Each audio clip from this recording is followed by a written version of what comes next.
एक समुद्री राज्य था, वहां एक अजीब नियम था।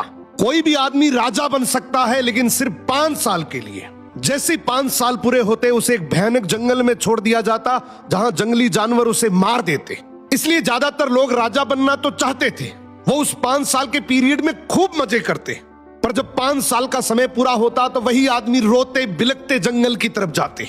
एक दिन एक समझदार आदमी राजा बना। उसने सोचा 5 साल तो बीत जाएंगे, अगर मैंने आज से ही बाद का सोच लिया तो मैं बच सकता हूं। अब वो राजा था तो सारी चीजें उसके कंट्रोल में थी। पहले साल जंगल में शिकारी भेजे, खतरनाक जानवरों को हटा दिया। दूसरे साल लकड़ी काटने वाले को भेजा, जंगल साफ करवा दिया। तीसरे साल किसान भेजे, खेती शुरू हो गई। चौथे साल घर और महल बन गए। 5वें साल तक वो जंगल एक खूबसूरत शहर बन चुका था। लोग हैरान थे। ये राजा रो नहीं रहा था, बल्कि खुशी खुशी जा रहा था। क्यों? क्योंकि जहां दूसरे लोग मौत देखते थे, उसने अपने फ्यूचर का राज्य बना लिया था और फिर वो वहां जाकर आराम से राजा की तरह रहने लगा।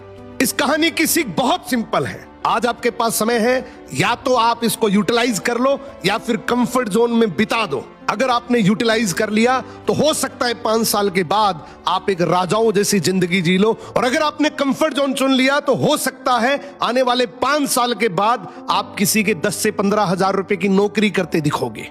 समय आपका है, जिंदगी आपकी है, डिसीजन भी आपका ही होगा।